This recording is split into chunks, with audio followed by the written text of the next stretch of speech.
ಇಲ್ಲಿ ಮಲ್ಲೇಶ್ವರಮ್ಗೆ ಬಂದಿದ್ದೀವ ಬೇರೆ ಕಡೆ ಬಂದಿದ್ದೀವ ಅನ್ನಿಸ್ತಾ. ಇಲ್ಲಷ್ಟು ಆ ಕಡೆ ಈ ಕಡೆ ಎಲ್ಲ ಅಂಗಡಿಗಳೆಲ್ಲ ಇತ್ತು.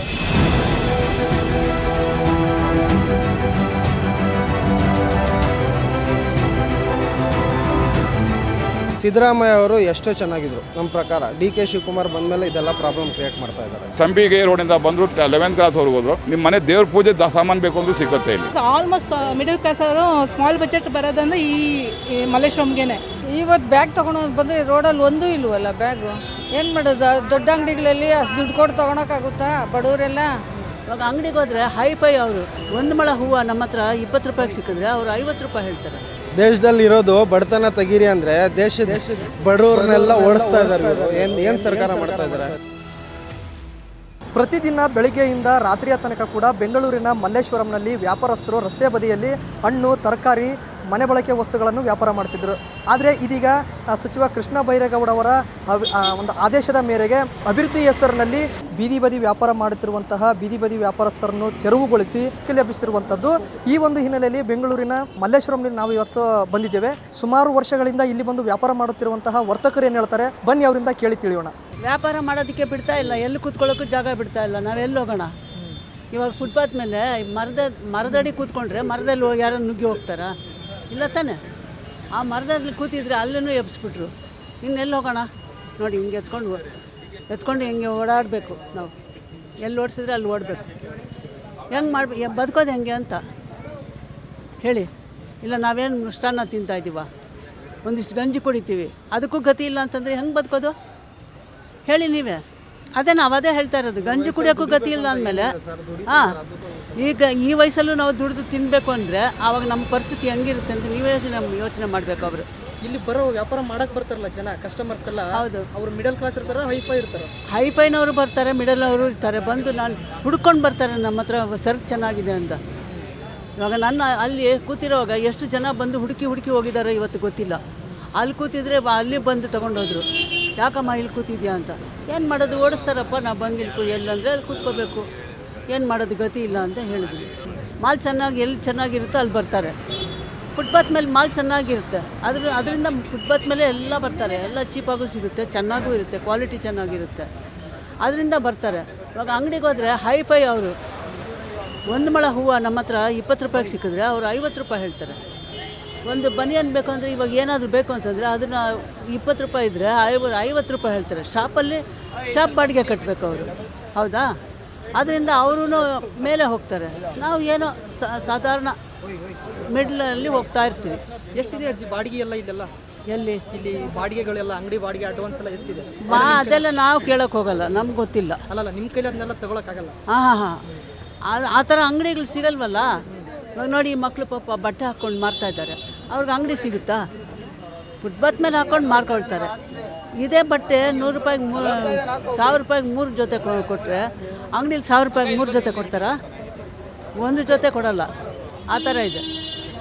ಕ್ವಾಲಿಟಿನೂ ಚೆನ್ನಾಗಿರುತ್ತೆ, ಬೆಲೆನೂ ಕಮ್ಮಿ ಇರುತ್ತೆ. ಅದಕ್ಕೋಸ್ಕರ ಫುಟ್ಪಾತ್ ಮೇಲೆ ಬರ್ತಾರೆ ಗೊತ್ತಿರೋರು. ಇದನ್ನು ಹೊಟ್ಟೆ ಮೇಲೆ ಹೊಡೆದಂಗೆ ಆಯ್ತಲ್ಲ, ಬಡವ್ರ ಹೊಟ್ಟೆ ಮೇಲೆ ಹೊಡೆದಂಗೆ ಆಯಿತು. ಬಡವ್ರು ಹೆಂಗೆ ಬದುಕಬೇಕು? ಇಲ್ಲ ಬಡವ್ರಿಗೆ ಏನಾದರೂ ವ್ಯವಸ್ಥೆ ಮಾಡಿಕೊಡಿ, ಇಲ್ಲ ಏನಾದರೂ ಕೊಡಿ ತಿಂಗಳಿಗೆ ಇಷ್ಟು ಅಂತ. ಹೌದಾ ನಿರ್ಮಲಾ? ಹೌದು ಸರ್. ನಾವು ಸುಮಾರು ವರ್ಷದಿಂದ ನಾವು ನಿಯರ್ ಬೈ ಈ ಕಡೆನೇ ಓಡಾಡೋದ್ರಿಂದ ನಮಗೆ ಎಮರ್ಜೆನ್ಸಿ ಅಂತಂದಾಗ ನಾವು ಇದೆ ಅಂತ ಬಂದ್ವಿ. ನೋಡೋದು ಫುಲ್ ಶಾಕು. ನಮಗೆ ಎಲ್ಲ ತೆಗೆಸ್ಬಿಟ್ಟಿದ್ದಾರೆ. ಈಗ ನಾವು ಒಂದು ತೊಗೊಬೇಕು ಅಂದರೆ ಚಿಕ್ಕಪೇಟೆಗೆ ಹೋಗಬೇಕು, ಬಟ್ ಅಲ್ಲೂ ಇದೆಯಾ ಇಲ್ವ ಅನ್ನೋದು ಡೌಟು. ನಾವು ಎಲ್ಲೇ ಹೋದ್ರೆ ಅಂಗಡಿ ಹೋಗಬೇಕು. ಅಂಗಡಿ ಒಳಗಡೆ ಹೋದರೆ ಒಂದೊಂದಕ್ಕೂ GST ವಿತ್ ಬಿಲ್ಲು ಟ್ಯಾಕ್ಸ್ ಅಂತ ಎಲ್ಲ ಇರುತ್ತೆ. ಅದನ್ನು ಪರ್ಚೇಸ್ ಮಾಡೋಕ್ಕೆ ನಮಗೂ ಆಗೋಲ್ಲ. ಬೇಕಾದ್ರೆ ಮಿಡಲ್ ಕ್ಲಾಸ್ ಫ್ಯಾಮಿಲಿಗಳೆಲ್ಲ ಇದು ನಂಬ್ಕೊಂಡಿರೋದು ಈ ಥರ ಸಣ್ಣ ಪುಟ್ಟ ಆಸೆಗಳನ್ನ ತೀರ್ಸ್ಕೊಳ್ಳೋಕೆ ಇಲ್ಲಿಗೆ ಬರಬೇಕು. ಸೊ ನಾವು ಅಂಗಡಿಗೆ ಹೋಯ್ತು ಅಂತಂದರೆ 1000 ರೂಪಾಯಿ ಕೊಟ್ಟು ತೊಗೊಳೋಕ್ಕೆ ಆಗಲ್ಲ. ಒಂದೊಂದೇ ವಸ್ತು ತೊಗೋಬೇಕು 1000 ರೂಪಾಯಿ ನಾವು ಕೊಟ್ಟು ತೊಗೊಳಕ್ಕೆ. ಬಟ್ ಇದು ಚೆನ್ನಾಗಿತ್ತು. ಗೌರ್ಮೆಂಟ್ ಅವ್ರದ್ದು ನಾವು ರೂಲ್ಸ್ನ ಫಾಲೋ ಮಾಡಲೇಬೇಕಾಗುತ್ತೆ. ಯಾವುದೋ ಒಂದು ಡೆತ್ ಆಗಿತ್ತು ಅಂತ ಲಾಸ್ಟ್ ಟೈಮ್ ಡೆಲ್ಲಿನಲ್ಲಿ ಏನು ಡೆತ್ ಆಗಿತ್ತು ಅಂದ್ಬಿಟ್ಟು ಇವೆಲ್ಲ ರೂಲ್ಸ್ ಚೇಂಜ್ ಮಾಡಿದೆ. ಬಟ್ ಒಳ್ಳೆಯದೇ. ಬಟ್ ಅವ್ರಿಗೂ ಹೊಟ್ಟೆಪಾಡು ಇದ್ರ ಮೇಲೆ ಇರುತ್ತಲ್ವ, ಅವ್ರಿಗೂ ಯಾವ್ದಾದ್ರು ಒಂದು ವ್ಯವಸ್ಥೆ ಮಾಡಿ ಕೊಟ್ಬಿಟ್ಟು ಆಮೇಲೆ ಇವ್ರು ತೆಗ್ಸಿದ್ರೆ ಚೆನ್ನಾಗಿರ್ತಿತ್ತು. ಮೀನ್ಸ್ ಏಕ್ದಮ್ ಒಂದೇ ಸರಿ ತೆಗ್ದಿರೋದ್ರೆ ಅವ್ರಿಗೂ ಪ್ರಾಬ್ಲಮ್ಮು, ನಮಗೂ ಪ್ರಾಬ್ಲಮ್ಮು. ಇವಾಗ ನಾವು ಒಂದು ಬಟ್ಟೆ ತೊಗೋಬೇಕು ಅಂದರೆ ಮೆಜೆಸ್ಟಿಕ್ಗೆ ಹೋಗಬೇಕು, ಚಿಕ್ಕಪೇಟೆಗೆ ಹೋಗಬೇಕು. ಇಲ್ಲ ಅಂತಂದರೆ ಇನ್ನೆಲ್ಲೂ ಹೋಗೋಕ್ಕಾಗಲ್ಲ, ಮನೆ ಹತ್ರನೇ ಹುಡುಕೋಬೇಕು. ಅವ್ರು ಕೇಳಿದ ರೇಟಿಗೆ ನಾವು ಕೊಡೋದಕ್ಕಾಗಲ್ಲ. ಸೊ ನಮ್ಮ ಆಸೆಗಳನ್ನ ನಾವು ಇದು ಮಾಡ್ಕೋಬೇಕಾಗತ್ತೆ. ಅವ್ರಿಗೂ ಪ್ರಾಬ್ಲಮ್ ಆಗುತ್ತೆ, ನಮಗೂ ಪ್ರಾಬ್ಲಮ್ ಆಗುತ್ತೆ. ಎಷ್ಟು ವರ್ಷದಿಂದ ಇಲ್ಲಿ ಎಲ್ಲ ವ್ಯಾಪಾರ ಮಾಡ್ತಾರೆ ನೀವು? 20 ಇಯರ್ಸಿಂದ ಹಿಂಗೆ ಬರ್ತಾ ಇರ್ತೀವಿ, ಇಲ್ಲೇ ಬರ್ತಾ ಇರ್ತೀವಿ. ಹೌದು, small middle class, almost middle class ಅವರು ಸ್ಮಾಲ್ ಬಜೆಟ್ ಬರೋದಂದ್ರೆ ಈ ಮಲ್ಲೇಶ್ವರಂಗೆ. ಯಾರನ್ನೇ ಕೇಳಿದ್ರು ಅಂದರೆ ನೀವು ಎಲ್ಲೋ ಶಾಪಿಂಗ್ ಮಲ್ಲೇಶ್ವರಮಲ್ಲಿ ತೊಗೊಬಂದ್ವಿ, ಇಲ್ಲ ಜಯನಗರ್ಗೆ ಹೋಗಬೇಕು. ಜಯನಗರ ಇಲ್ಲಿಂದ ಅಲ್ಲಿಗೆ ಹೋಗೋದಕ್ಕೆ ತುಂಬ ದೂರ. ಆ ಮೆಟ್ರೋಗೆಲ್ಲ ಹೋಗಿ ನಾವು ಬರೋ ಅಷ್ಟರಲ್ಲಿ ಇಲ್ಲೇ ತೊಗೊಬೋದಂದ್ರೆ ಬರ್ತಾಯಿದ್ವಿ. ಬಟ್ ಈಗ ತುಂಬ ಕಷ್ಟ ಆಗ್ತಾಯಿದೆ. ನಾವು ಒಂದೊಂದು ಅಂಗಡಿನೂ ಹುಡುಕ್ತಾ ಇದ್ದೀವಿ. ಬಟ್ ಯಾವ್ಯಾವ ಮೂಲೆಯಲ್ಲಿದೆ ಅಂತ ನಮಗೆ ಗೊತ್ತಾಗ್ತಾ ಇಲ್ಲ. ಬಟ್ ತಮಗೂ ಕಷ್ಟ ಆಗಿದೆ. ಅದು ಎಕ್ಸ್ಪೆಕ್ಟೇಷನ್ ಮಾಡ್ಕೊಳ್ಳೋಕೆ ನಾವು ಅನ್ಎಕ್ಸ್ಪೆಕ್ಟೆಡಾಗಿ ಬಂದಿದ್ದು. ಆಫೀಸಲ್ಲಿ ಪರ್ಮಿಷನ್ ತೊಗೊಂಡು ಬಂದಿದ್ದು, ಬಂದುಬಿಟ್ಟು ಹೋಗೋಣ ಅಂತ. ಬಟ್ ನಮ್ಗೆ ಬೇಕಾಗಿರೋ ಸಿಗ್ತಾ ಇಲ್ಲ ಇಲ್ಲಿ. ಈಗ ಮತ್ತೆ ನಾವು ಇನ್ನೊಂದು ದಿನ ರಜೆ ಹಾಕ್ಕೊಂಡು ಬೇಗ ಸಿಕ್ಬಿಡ್ತಿತ್ತು. ಈಗ ಮತ್ತೆ ಇವಾಗ ನಾವು ಹುಡ್ಕೊಂಡು ಹೋಗ್ಬೇಕಂದ್ರೆ ಮೆಜೆಸ್ಟಿಕ್ಗೆ ಹೋಗಬೇಕು, ಇಲ್ಲ ಚಿಕ್ಕಪೇಟೆಗೆ ಹೋಗಬೇಕು. ಸೊ ಮುಂದೆ ಹೆಂಗೆ ಮಾಡೋದೋ ಗೊತ್ತಿಲ್ಲ. ನಾವು ಅಡ್ಜಸ್ಟ್ ಆಗಬೇಕು. ನಾವು ಇದಕ್ಕೆ ಇನ್ಮೇಲೆ ಟೈಮ್ ತೊಗೊಂಡು ನಾವು ಅಡ್ಜಸ್ಟ್ ಆಗಬೇಕು. ಅದೇ ಬ್ಯಾಗ್ಗಳು ತೊಗೊಂಡು ಫುಟ್ಪಾತ್ ಮೇಲೆ ಇದ್ದರೆ ತೊಗೊಂಡೋಗೋಣ. ನಾವು ಬಡವರೆಲ್ಲ ಅಂಗಡಿಗಳಲ್ಲಿ ತೊಗೊಂಡೋಗಾಗುತ್ತೇನಪ್ಪ. ಅದಕ್ಕೆ ಫುಟ್ಪಾತ್ ಮೇಲೆ ಇರೋರು ಯಾಕ್ರಿ ತೆಗ್ದಿದ್ದೀರಾ ಅಂತ ಕೇಳ್ತಾ ಇದ್ದೀವಿ ನೋಡ್ರಿ. ಇಲ್ಲಿ ಯಾವಾಗಿಂದ ಬರ್ತಾ ಇದ್ರಿ ನೀವು? ನಾವು ತುಂಬ ವರ್ಷದಿಂದ ಬರ್ತಾ ಇದ್ದೀವಿ, ಒಂದು 5 ವರ್ಷದಿಂದ ಬರ್ತಾ ಇದ್ದೀವಿ. ಇವತ್ತೇನಕ್ಕೆ ಬಂದಿದ್ದು? ಇವತ್ತು ಬ್ಯಾಗ್ ತೊಗೊಂಡು ಬಂದರೆ ರೋಡಲ್ಲಿ ಒಂದೂ ಇಲ್ವಲ್ಲ ಬ್ಯಾಗು. ಏನು ಮಾಡೋದು? ದೊಡ್ಡ ಅಂಗಡಿಗಳಲ್ಲಿ ಅಷ್ಟು ದುಡ್ಡು ಕೊಟ್ಟು ತೊಗೊಳಕ್ಕಾಗುತ್ತಾ? ಬಡವರೆಲ್ಲ ಕಷ್ಟ ಆಗುತ್ತೆ ನೋಡಿ. ಫುಟ್ಪಾತ್ ಮೇಲೆ ಇರೋರಿಗೆ ಚಾನ್ಸ್ ಕೊಡಿ, ಪಾಪ ಅವರು ಹೊಟ್ಟೆಪಾಡು ನಡೀಲಿ. ಎಲ್ಲರಿಗೂ ಒಂದೇ ಥರ ಮಾಡೋಕ್ಕೆ ಹೋಗಬೇಡಿ. ಮಾಲ್ಗಳಿಗೆ ನಾವು ಹೋಗೋಕ್ಕಾಗುತ್ತಾ? ಬಡವರೆಲ್ಲ ದೊಡ್ಡ ಶ್ರೀಮಂತರು ಹೋಗ್ತಾರೆ ಮಾಲ್ಗಳಿಗೆ. ಏನು ಬೇಕಿತ್ತಂದ್ರೆ ಮಾಲಿಗೆ ಹೋಗ್ಬೇಕಾಗುತ್ತೆ. ಮಾಲ್ಗೆ ಹೋಗು ಅಂತಾರೆ. ಬೇಡ, ರೋಡ್ ಮೇಲೆ ಇರೋರಿಗೆ ಕೊಡಿ, ಪಾಪ ಅವ್ರಿಗೊಂದು ಚಾನ್ಸು. ನಮಗೂ ಬಡವ್ರಿಗೆಲ್ಲ ಒಳ್ಳೇದಾಗುತ್ತೆ. ನಾವೆಲ್ಲ ಈಗ 10 ವರ್ಷ ಆಯಿತು ಇಲ್ಲಿಗೆ ಬರ್ತೀವಿ. ಇಲ್ಲೇ ತಗೊಂತಿದ್ವಿ. ಬಟ್ಟೆಗಳಾಗಲಿ ಲೇಡೀಸ್ಗಳಿಗೆ, ಮತ್ತು ಬ್ಯಾಗ್ಗಳು ಏನು ಬೇಕಾ. ನಮ್ಮಂಥ ಜನಗಳೆಲ್ಲ ಮಾಲ್ಗಳಿಗೆಲ್ಲ ಹೋಗೋಕ್ಕಾಗಲ್ಲ, ಅಂಗಡಿಗಳಿಗೆಲ್ಲ ದೊಡ್ಡ ದೊಡ್ಡ ಅಂಗಡಿಗಳಿಗೆ ಹೋಗೋಕ್ಕಾಗಲ್ಲ. ಇಲ್ಲಿ ಬಂದರೆ ಒಂದು ಏನು ಅಂಗಡಿಗಳು ಇಲ್ಲ. ಏನಾಯ್ತು ನೋಡಿದ ತಕ್ಷಣ? ಏನಿಲ್ಲ, ಶಾಕು. ನಾವು ಇಲ್ಲಿಗೆ ಇಲ್ಲಿ ಮಲ್ಲೇಶ್ವರಮ್ಗೆ ಬಂದಿದ್ದೀವ, ಬೇರೆ ಕಡೆ ಬಂದಿದ್ದೀವ ಅನ್ನಿಸ್ತಾ ಆ ಥರ. ಇಲ್ಲಷ್ಟು ಆ ಕಡೆ ಈ ಕಡೆ ಎಲ್ಲ ಅಂಗಡಿಗಳೆಲ್ಲ ಇದ್ದು ಏನು ಮಾಡೋದು ಇವಾಗ? ಬ್ಯಾಗ್ ತಗೊಂಡೋಗೋಣ. ಹಾಂ, ಚೆನ್ನಾಗಿತ್ತು ಎಲ್ಲದಕ್ಕೂ. ಈಗ ಅದು ಇಲ್ಲ. ಏನು ಹೇಳ್ತೀರಿ? ಏನಿಲ್ಲ, ಸರ್ಕಾರ ನಮಗೂ ಬಡವ್ರಿಗೂ ಇಲ್ಲಿ ಫುಟ್ಪಾತ್ ಮೇಲೆ ಮಾಡೋ ವ್ಯಾಪಾರಿಗಳಿಗೂ ಸ್ವಲ್ಪ ನೋಡಿ ಮಾಡಬೇಕು. ವ್ಯಾಪಾರ ಮಾಡೋರು ಬಡವರು, ತಗೊಳ್ಳೋರು ಮಾಡೋರು ಬಡವರಯ್ಯ. ಇಲ್ಲಿ ಹಂಗೆ ದೊಡ್ಡವರಾಗಿದ್ದರೆ ಮಾಲು ಅಂಗಡಿಗಳು ಕಟ್ಕೊಂಡು ಮಾರ್ತಾರೆ. ಅವರು ಬಡವರು, ನಾವು ಬಡವರು. ನನ್ನ ಹೆಸರು ನಂಜೇಗೌಡ ಅಂತ. ನಾವು ಇಲ್ಲೇ 8th ಕ್ರಾಸಲ್ಲಿ ಮೊಬೈಲ್ ಶೋರೂಮ್ ಇದೆ, CCTV ಕ್ಯಾಮ್ರಾ ಬಿಸ್ನೆಸ್ ಮಾಡ್ತಾಯಿದ್ದೀವಿ ನಾವು. ಇಲ್ಲಿ ಇದಕ್ಕೆ ಮುಂಚೆ ಯಾವಾಗೋ ಮಾಡಬೇಕಾಗಿತ್ತು. ಈ ಕೆಲಸ ತುಂಬ ಲೇಟ್ ಆಯಿತು ಮಾಡ್ತಾ ಇರೋದು.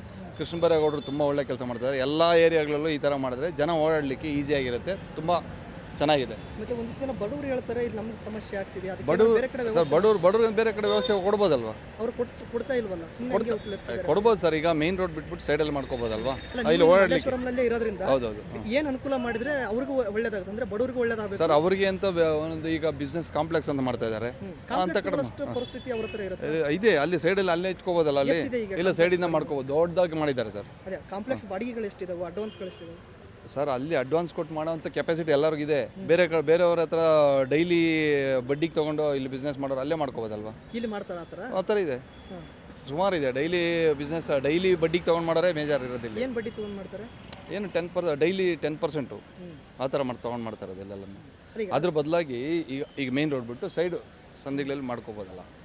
ಪರ್ಯಾಯ ವ್ಯವಸ್ಥೆ ಅವ್ರಿಗೆ ಮಾಡಿಕೊಡ್ಬೋದು.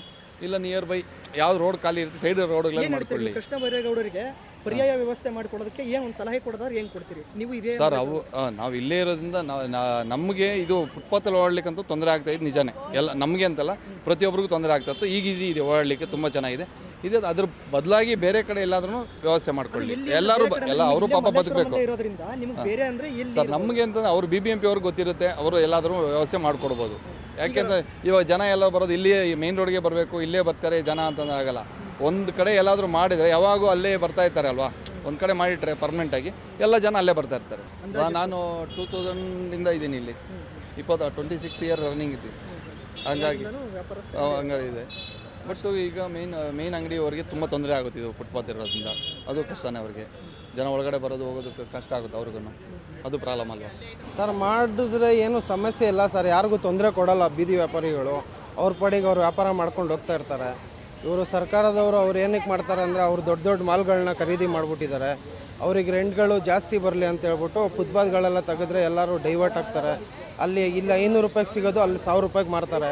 ಅಲ್ಲಿ ಪ್ರಾಫಿಟ್ ಮಾಡ್ಕೊಳ್ಳೋಣ ಅಂತ ಇವರೆಲ್ಲ ಮಾಡ್ತಾ ಇದ್ದಾರೆ. ಇಲ್ಲೆಲ್ಲ ನೋಡಿ ಮಲ್ಲೇಶ್ವರಂ ತುಂಬ ಕಡಿಮೆ ಬೆಲೆಗೆಲ್ಲ ಐಟಮ್ಗಳು ಸಿಗ್ತಾ ಇರ್ತವೆ. ಅದನ್ನು ಎಲ್ಲರೂ ಪ್ರೋತ್ಸಾಹ ಮಾಡಿಕೊಂಡು ಬೇರೆ ಸ್ಟೇಟಿಂದೆಲ್ಲ ಬಂದು ಇಲ್ಲಿ ಪರ್ಚೇಸ್ ಮಾಡ್ತಾರೆ. ಅದನ್ನು ನೋಡೋಕ್ಕಾಗ್ದಿರ ಈ ಥರ ರಾಜಕಾರಣಿಗಳು ಈ ಥರ ಯಾವುದ್ರಲ್ಲೂ ತೊಂದರೆ ಆಗಲ್ಲ ಸರ್. ಇದ್ರವ್ರಿಗೂ ತೊಂದರೆ ಆಗಿದೆ ಅಂತ ಯಾವುದೂ ಇಲ್ಲ. ಪೊಲೀಸ್ ಅವರು ಇರ್ತಾರೆ, ಎಲ್ಲ ಇದು ಮಾಡ್ತಾ ಇರ್ತಾರೆ, ಏನು ಪ್ರಾಬ್ಲಮ್ ಆಗಲ್ಲ. ಇವ್ರುಗಳಿಗೆ ನೋಡೋಕ್ಕಾಗ್ತಾಯಿಲ್ಲ ಅಷ್ಟೇ, ಬಡ ಜನರಿಗೆ ಇದು ಮಾಡ್ತಾ ಇದ್ದಾರೆ ಅಷ್ಟೇ. ಅವ್ರೇನು ಸಮಸ್ಯೆ ನೋಡಿ, ಎಷ್ಟು ಸಮಸ್ಯೆಗಳು ಪಾಪ ಅವ್ರಿಗೆಲ್ಲ ವ್ಯಾಪಾರಸ್ಥರಿಗೆ ಅಂಗಡಿಗಳು ಹಾಕಕ್ಕೆ ಬಿಡ್ತಾ ಇಲ್ಲ. ಅವ್ರೇನು ಮಾಡಬೇಕು ಅವ್ರ ಹೊಟ್ಟೆಪಾಡಿಗೆ? ಇವಾಗ ಮಿಡ್ಲ್ ಕ್ಲಾಸ್ ಅವರೆಲ್ಲ ಬಂದಾಗ ಅವರಿಗೆಲ್ಲ ಕಡಿಮೆ ಬೆಲೆಗೆಲ್ಲ ಇಲ್ಲಿ ಸಿಗುತ್ತೆ. ಅದೇ ಬಟ್ಟೆನ ಅವರು ಹೋಗ್ಬಿಟ್ಟು ಮಾಲ್ಗಳಲ್ಲೆಲ್ಲ ಪರ್ಚೇಸ್ ಮಾಡೋಕ್ಕಾಗುತ್ತಾ? ಆಗಲ್ಲ. ಅದೆಲ್ಲ ಅನುಭವ ನೋಡಿಕೊಂಡು ಅವ್ರು ಏನಿರೋದು ಕರೆಕ್ಟಾಗಿ ಒಂದು ಡಿಸಿಷನ್ ತಗೋಬೇಕು. ಒಂದು ಕಡೆ ಆದರೂ ಬೀದಿ ವ್ಯಾಪಾರಿಗಳಿಗೆ ಹಾಕೋಕ್ಕೆ ಪರ್ಮಿಷನ್ ಮಾಡಿಕೊಡ್ಬೇಕು. ಮೊನ್ನೆ ಎಲ್ಲ ಬಂದು ಎಲ್ಲ ಎತ್ಕೊಂಡು ಹೋಗ್ತಾ ಇದ್ದಾರೆ. BBMP ಅವರೆಲ್ಲ ಬಂದರೆ ಹಾಕಿದ್ರೆ ಐಟಮ್ಗಳೆಲ್ಲ ಎತ್ಕೊಂಡು ಹೋಗೋ ಥರ ಎಲ್ಲ ಮಾಡ್ತಾಯಿದ್ದಾರೆ, ಪ್ರಾಬ್ಲಮ್ ಮಾಡ್ತಾಯಿದ್ದಾರೆ. ಅದು ಸರ್ಕಾರದವ್ರು ಏನಾದರೂ ಕೊಟ್ಟರೆ ಇವ್ರು ಪರ್ಮಿಷನ್ ಇವ್ರು ಕೊಡ್ತಾರೆ ಮಾಡೋಕ್ಕೆ. ಅಲ್ಲಿ ಇವರು DK ಶಿವಕುಮಾರ್ ಕಡೆಯಿಂದ ಏನಾದರೂ ಹೆಚ್ಚು ಕಡಿಮೆ ಮಾತಾಡಿ ಏನಾದರೂ ಮಾಡಿಸ್ಬೇಕು, ಎಲ್ಲರೂ ದೊಡ್ಡವರು ಸೇರಿ ಅಂತ ಹೇಳ್ಬಿಟ್ಟು ಹ್ಞೂ ಹೌದು. ಒಂದು ಕಡೆ ಆದರೂ ಬಿಡಬೇಕು ಸರ್. ಯಾಕಂದರೆ ಲಕ್ಷಾಂತರ ಒಬ್ಬರಲ್ಲ ಇಬ್ಬರಲ್ಲ ಲಕ್ಷಾಂತರ ಜನರು ಸಾಲಗಳು ಮಾಡಿ ಬಂಡವಾಳಗಳು ಹಾಕಿರ್ತಾರೆ. ಅವರೆಲ್ಲ ಏನು ಮಾಡಬೇಕು? ಸಾಲ ಕಟ್ಟಬೇಕು ಅಂದರೆ ಇವಾಗ ಕೊಳ್ಳೆ ಹೊಡಿಬೇಕು, ಕಳ್ತನ ಮಾಡಬೇಕು.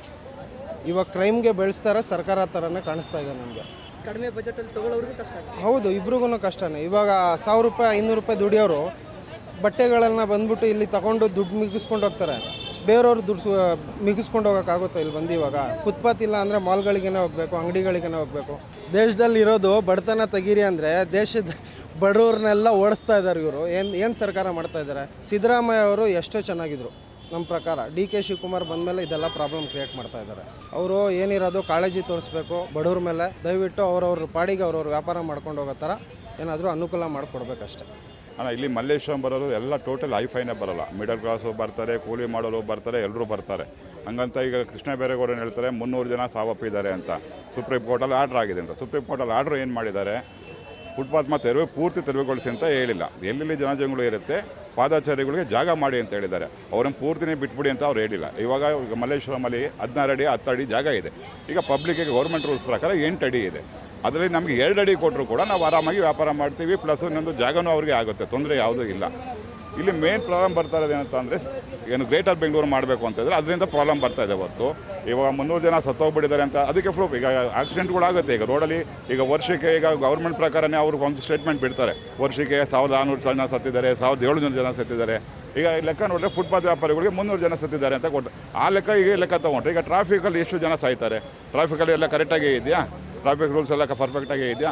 ಈಗ ರೋಡಲ್ಲಿ ಹಳ್ಳಗಳಿದೆ, ಅದಕ್ಕೆ ಮುಚ್ಚೋದಕ್ಕೆ ಎಷ್ಟೋ ಜನ ಸತ್ತಿದ್ದಾರೆ, ಅದಕ್ಕೆಲ್ಲ ಯಾರು ಗ್ಯಾರಂಟಿ ಇದೆಯಾ? ಈಗ 300 ಜನ ಸತ್ತಿದಾಗ ಮಾತ್ರ ಅವರು ಗೌರ್ಮೆಂಟ್ ತೋರಿಸ್ತಾ ಇದ್ದಾರೆ ಹೊತ್ತು ಈಗ 1000 ಜನ ಸಾಯ್ಬೇಕಾದ್ರೆ ಅದೆಲ್ಲ ಅವ್ರಿಗೆ ಕಾಣಿಸ್ಲಿಲ್ವಾ? ಇವಾಗ ಮಾತ್ರ ಕಾಣಿಸ್ತಾ ಇದೆ ಅವ್ರಿಗೆ. ಇವಾಗ ಅವ್ರಿಗೆ ಮೇನ್ ಬೇಕಾಗಿರೋದೇನು? ಇವಾಗ ಮಾಲ್ಗಳಿಗೆ ಜನಗಳು ಹೋಗಬೇಕು. ಮಾಲ್ಗಳಿಗೆ ಎಲ್ಲ ಪರಿಸ್ಥಿತಿ ಹೋಗೋಕ್ಕಾಗಲ್ಲ, ಪ್ರತಿಯೊಬ್ಬರು ಹೋಗೋಕ್ಕೆ ಆಗಲ್ಲ. ಈಗ ಮಿಡಲ್ ಕ್ಲಾಸರು ಬರ್ತಾರೆ, ತುಂಬ ಜನನೂ ಬರ್ತಾರೆ, ಹೋಗ್ತಾರೆ, ಬರ್ತಾರೆ. ಇವಾಗ ಗೌರ್ಮೆಂಟ್ ರೂಲ್ಸಲ್ಲಿ ಏನಂದ್ರೆ ಒಂದು ರೋಡಲ್ಲಿ 8 ಅಡಿ ಇರಬೇಕು ಅಂತ. ಈಗ 8 ಅಡಿ ರೋಡಲ್ಲಿ ಎಲ್ಲಿದೆ ಅಲ್ಲಿ ಫುಟ್ಪಾತ್ ಕ್ಲಿಯರ್ ಮಾಡಲಿ. 8 ಅಡಿ ಕ್ಲಿಯರ್ ಇಲ್ಲ ಅಂದಮೇಲೆ ಅಲ್ಲಿ ಸ್ವಲ್ಪ ಜನಕ್ಕೆ ಜಾಗ ಮಾಡ್ಕೊಳ್ಳಿ. ಈಗ ಫುಟ್ಪಾತ್ ಜನಕ್ಕೆ 2 ಅಡಿ ಬಿಟ್ಟರು ಕೂಡ ಅವ್ರು ಜೀವನ ಸಾಗಿಸ್ಕೊಂಡು ಹೋಗ್ತಾರೆ, ಅವ್ರ ಕಷ್ಟ ನೋಡ್ಕೊಂಡು ಹೋಗ್ತಾರೆ. ಇಲ್ಲಾಂದ್ರೆ ಎಲ್ಲಿ ನೋಡ್ತಾರೆ ಅವರು? ಈಗ ಅವ್ರು ಹೇಳ್ತಾರೆ ಪಕ್ಕದ ರೋಡ್ಗೆ ಹೋಗಿ. ಈಗ ಸರಿ, ಮಲ್ಲೇಶ್ವರಮಲ್ಲಿ ಪಕ್ಕದ ರೋಡಲ್ಲಿ ಎಲ್ಲಿ ಕೊಡ್ತೀರಾ? ಫಸ್ಟು ನೀವು ಅನೌನ್ಸ್ ಮಾಡಿ, ನಮಗೆ ಸರಿಯಾಗಿ ಜಾಗ ಕೊಡಿ. ಕೊಟ್ಟು ಆದಮೇಲೆ ತೆರವುಗೊಳಿಸಿ ನೀವು. ಅಲ್ಲಿವರೆಗೂ ಅದಕ್ಕಿಂತ ಮುಂಚೆನೇ ಡೈರೆಕ್ಟ್ ಡಿಸಿಷನ್ ತೊಗೊಂಡಿದ್ದೀರಾ ನೀವು.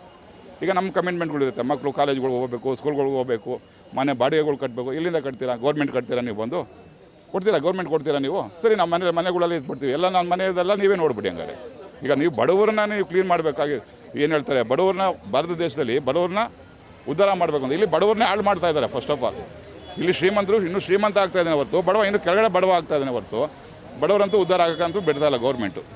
ಇಲ್ಲ, ಈ ಮಲ್ಲೇಶ್ವರಮಲ್ಲಿ ಏನೇನು ಐಟಮ್ ಸಿಗ್ತವೆ? ಎಷ್ಟು ರೇಟ್? ಅಣ್ಣ, ಪ್ರತಿಯೊಂದು ಸಿಕ್ಕತ್ತಣ್ಣ. ಇವಾಗ ಅವ್ರು ತಿನ್ನೋಯಿಂದ ಹಿಡಿದು ಹಾಕೋ ಬಟ್ಟೆಯಿಂದ ಹಿಡಿದು ಹೆಣ್ಮಕ್ಳು ಹಾಕುವಂಥದ್ದು ಪ್ರತಿಯೊಂದು ಸಿಕ್ಕತ್ತೆ. ಪೂರ್ತಿ ಮಲ್ಲೇಶ್ವರಮಲ್ಲಿ ಸಿಕ್ಕತ್ತೆ ನಿಮಗೆ. ನೀವು ಇಲ್ಲಿಂದ ಸಂಪಿಗೆ ರೋಡಿಂದ ಬಂದರು 11th ಕ್ಲಾಸ್ವರೆಗೆ ಹೋದ್ರು ನಿಮ್ಮ ಮನೆ ದೇವ್ರ ಪೂಜೆ ಸಾಮಾನು ಬೇಕು ಅಂದರೂ ಸಿಕ್ಕತ್ತೆ. ಇಲ್ಲಿ ಬೇರೆ ಕಡೆ ಎಲ್ಲ ಹೆಂಗೆ ಎಲ್ಲೂ ಸಿಗೋದಿಲ್ಲ ನಿಮಗೆ ಅಲ್ವಾ? ಅದರಿಂದ ನಮಗೆ ಫಸ್ಟು ವ್ಯವಸ್ಥೆ ಮಾಡಿ ಆಮೇಲೆ ನೀವು ಎಬ್ಬರಿಸ್ರಿ. ಈಗ ನೀವು ಪಕ್ಕದ ರೋಡಲ್ಲಿ ಕೊಡ್ತಾರೆ, ಸರಿ ನಮಗೆ ಪಕ್ಕದ ರೋಡಲ್ಲಿ ನಿಮಗೆ ಕೊಡ್ತಾ ಇದೀವಪ್ಪ, ನೀವು ಹೋಗಿ ಅಲ್ಲಿ ಕುಂತ್ಕೊಳ್ಳಿ ಅಂತ ಬಂದು ಗೌರ್ಮೆಂಟು GB ಹೇಳಿ ಬಂದವರು. ಅವ್ರು ಯಾರೂ ಹೇಳ್ತಾ ಇಲ್ಲ. ಸುಮ್ಮನೆ ತೆರವುಗೊಳಿಸಿ ಅಂತ ಅದಕ್ಕೆ ಅರ್ಥ ಇಲ್ಲ. ಫಸ್ಟು ಒಂದು ಕ್ಯಾಲ್ಕುಲೇಷನ್ ಮಾಡ್ಕೊಬೇಕು, ಕ್ಯಾಲ್ಕುಲೇಷನ್ ಮಾಡ್ಕೊಂಡು ಮಾಡಬೇಕು. ಇವರು ಕ್ಯಾಲ್ಕುಲೇಷನ್ ಮಾಡ್ಕೊಳ್ಳದಲ್ಲೇ ಮಾಡಿದ್ದಾರೆ. ಫಸ್ಟ್ ಆಫ್ ಆಲ್ ಬರೀ ಮಲ್ಲೇಶ್ವರಂದೇ ಅಂತಂತಿಲ್ಲ, ಸಿಟಿ ಮಾರ್ಕೆಟ್ ಮಾಡಿದ್ದಾರೆ, ವಿಜಯನಗರ ಮಾಡಿದ್ದಾರೆ, ಮತ್ತು ಎಲ್ಲ ಬೇರೆ ಕಡೆ ಎಲ್ಲ ಮಾಡಿದ್ದಾರೆ. ಈಗ ಅವ್ರು ಹೇಳ್ತಾರೆ ತಳ್ಳಗಾಡಿ ಇದೆ, ತಳ್ಳಗಾಡಿ ಮತ್ತು ಲೈಸೆನ್ಸ್ ಏನಕ್ಕೆ ಕೊಟ್ಟರು ಇವರು? ಇವಾಗ ಕೊರೋನಾ ಟೈಮಲ್ಲಿ ನನಗೆ ಇವಾಗ ಪ್ರಧಾನಮಂತ್ರಿಯಿಂದ ಯೋಜನೆ ಅಡಿ ನನಗೆ BBMP ಲೋನ್ ಆಗಿದೆ. ಪ್ರಧಾನಮಂತ್ರಿಯಿಂದ ನನಗೆ ID ಕಾರ್ಡ್ ಇದೆ. ಈ ಕಡೆ ಸ್ಟೇಟ್ದು ID ಕಾರ್ಡ್ ಇದೆ, ಸೆಂಟ್ರಲ್ದು ID ಕಾರ್ಡ್ ಇದೆ. ನಾನು ಆರಾಮಾಗಿ ಕುಂತ್ಕೊಂಡ್ಬೇಕಾದ್ರೆ ನಾನು ವ್ಯಾಪಾರ ಮಾಡ್ಬೋದು. ಅಂಥವ್ನು ಎಬ್ಬಿಸ್ತಾ ಇದ್ದಾರಲ್ಲ ಇವರು. ಏನಕ್ಕೆ ಎಬ್ಬಿಸ್ತಾರೆ? ಈಗ ಪ್ರಧಾನಮಂತ್ರಿನೇ ನಿಮಗೆ 10,000, 20,000, 50,000 ಲೋನ್ ಕೊಡ್ತೀನಿ ಅಂತ ಹೇಳ್ತಾ ಇದ್ದಾರೆ. ಈಗ ನಾವು ಅದನ್ನು ತೊಗೊಂಡಿದ್ದೀವಿ. ಈಗ ನೆಕ್ಸ್ಟ್ ಈಗ ಸ್ಟೇಟು ಕೂಡ ನಿಮ್ಗೆ ID ಕಾರ್ಡ್ ಕೊಟ್ಟಿದೆ. ID ಕಾರ್ಡಿಗೆ ವ್ಯಾಲ್ಯೂ ಏನು ಮತ್ತೆ? ಕಸ್ಟಮರ್ ಏನು ಹೇಳ್ತಾರೆ ಸರ್, ಕಸ್ಟಮರ್ಗೆ ಅವ್ರಿಗೆ ಪಾದಚಾರಿಗಳು ಓಡೋಕ್ಕೆ ಜಾಗ ಬೇಕು. ಅವ್ರ ಕಸ್ಟಮರ್ ಇವತ್ತಿನವರೆಗೂ ನಾನು ಇಲ್ಲಿ 92 ನಾನು ವ್ಯಾಪಾರ ಮಾಡ್ತೀನಿ. ಈಗ ಲೆಕ್ಕ ಮಾಡ್ಕೊಳ್ಳಿ 92 ಅಂದರೆ ಎಷ್ಟು ವರ್ಷ ಆಯಿತು ಅಂತ. ಇವತ್ತಿನವರು ಯಾವ ಗೌರ್ಮೆಂಟ್ಗಳು ಆಗಲಿ ಯಾವುದಾಗಲಿ ಮಲ್ಲೇಶ್ವರನ ತೆಗೆಸಿಲ್ಲ. ಅವಾಗ BBMP ರೈಡ್ ಆಗುತ್ತೆ, ಏನು ಅದು ಮಾಡಬೇಕು ಇದು ಮಾಡಬೇಕು, ಬೋರ್ಡ್ ಹೊಡಿಬೇಕು ಅಂಗಡಿಯವ್ರದ್ದು ಅಂತ. ಅದನ್ನು ಮಾಡ್ಕೊಳ್ಳಿ, ಬೇಡ. ಯಾರು ಅಂಗಡಿಯವ್ರು ಒತ್ತುವರಿ ಮಾಡ್ಕೊಂಡಿದ್ದಾರೆ ಅವ್ರಿಗೆ ಮಾಡಲಿ. ಫುಟ್ಪಾತಲ್ಲಿ ಯಾರು ಒತ್ತುವರಿ ಮಾಡಿಲ್ಲ. ಟೆಂಟ್ ಹಾಕಿದಾರಾ, ಗೂಡ್ಸ್ ಹಾಕಿದಾರಾ, ಇಲ್ಲ ಗಾಡಿ ಇಟ್ಟಿದ್ದಾರಾ, ಇಲ್ಲಿ ಬರ್ತಾರೆ, ಬೆಳಗ್ಗೆ ಬಂದು ವ್ಯಾಪಾರ ಮಾಡ್ತಾರೆ, ಸಾಯಂಕಾಲ ಎದ್ದು ಹೋಗ್ತಾರೆ. ಅಂಥವ್ರಿಗೆ ನೀವು ಮಾಡೋಂಗಿಲ್ಲ. ಇವಾಗ ಪರ್ಮನೆಂಟಾಗಿ ಅವ್ನು ಅಲ್ಲೇ ಹಾಕೊಂಡು ಕೂತ್ಕೊಂಡು ಜನಕ್ಕೆ ತೊಂದರೆ ಆಗೋದ್ರೆ ಓಕೆ. ಇವಾಗ ಅಲ್ಲಿ ನೋಡಿ, ಈಗ ನೀವು ತೋರಿಸಬೇಕಾದ್ರೆ ಜಾಗನ, ಈಗ ಅಷ್ಟು ಅಡಿ ಜಾಗ ಇದೆ. ಜಾಗ ಇದ್ರೂ ಕೂಡ ನಮಗೆ 2 ಅಡಿ ಬಿಡಲಿ ಸಾಕು ಜಾಗ, ನಮಗೆ ಜಾಸ್ತಿ ಅವಶ್ಯಕತೆ ಇಲ್ಲ. ಆರಾಮಾಗಿ ಒಂದು ಕಾರ್ ಓಡಾಡೋಷ್ಟು ಜಾಗ ಇದೆ. ಪಬ್ಲಿಕ್ಕಿಗೆ ಎಷ್ಟು ಜಾಗ ಬೇಕು? 8 ಅಡಿ ಇದ್ದರೆ ಸಾಕು. ಈಗ ಅಕಸ್ಮಾತ್ ಗೌರ್ಮೆಂಟ್ ರೂಲ್ಸ್ ಪ್ರಕಾರ ಹೋಗಬೇಕು ಬರಬೇಕು ಅಂದರೆ ಒಂದೊಂದು ಮನುಷ್ಯನಿಗೆ 2 ಅಡಿ 4 ಅಡಿ. ಈಗ ಪಬ್ಲಿಕ್ ಜಾಸ್ತಿ ಇದೆ, ನೀವು 8 ಅಡಿ ಬಿಟ್ಕೊಳ್ಳಿ. 8 ಅಡಿ ಬಿಟ್ಕೊಂಡು ಆಮೇಲೆ ನಮಗೆ ವ್ಯವಸ್ಥೆ ಮಾಡಿನಾ ಮಾಡ್ಬೋದಲ್ಲ. ಇದೆಲ್ಲ ಗೌರ್ಮೆಂಟಲ್ಲಿ ಕೈಲಿರುತ್ತೆ ಸರ್. ಇವಾಗ ಯಾರು ಶ್ರೀಮಂತ ಆಗಬೇಕು ಅವ್ನು ಮಾತ್ರ ಶ್ರೀಮಂತ ಆಗ್ತಾನೆ ಇರ್ತಾನೆ, ಯಾರು ಬಡವ ಇರ್ತಾನೆ ಅವನಿನ್ನೂ ಬಡವನೇ ಆಗ್ತಾನೆ. ಮತ್ತಷ್ಟು ವಿಶೇಷ ವಿಡಿಯೋಗಳನ್ನು ನೋಡಲು ಮತ್ತು ಹೊಸ ವಿಡಿಯೋಗಳ ಬಗ್ಗೆ ತಿಳಿಯಲು ಈ ದಿನ .com ಯೂಟ್ಯೂಬ್ ಚಾನೆಲ್ ಸಬ್ಸ್ಕ್ರೈಬ್ ಮಾಡಿ ಮತ್ತು ಬೆಲ್ ಐಕಾನ್ ಕ್ಲಿಕ್ ಮಾಡಿ.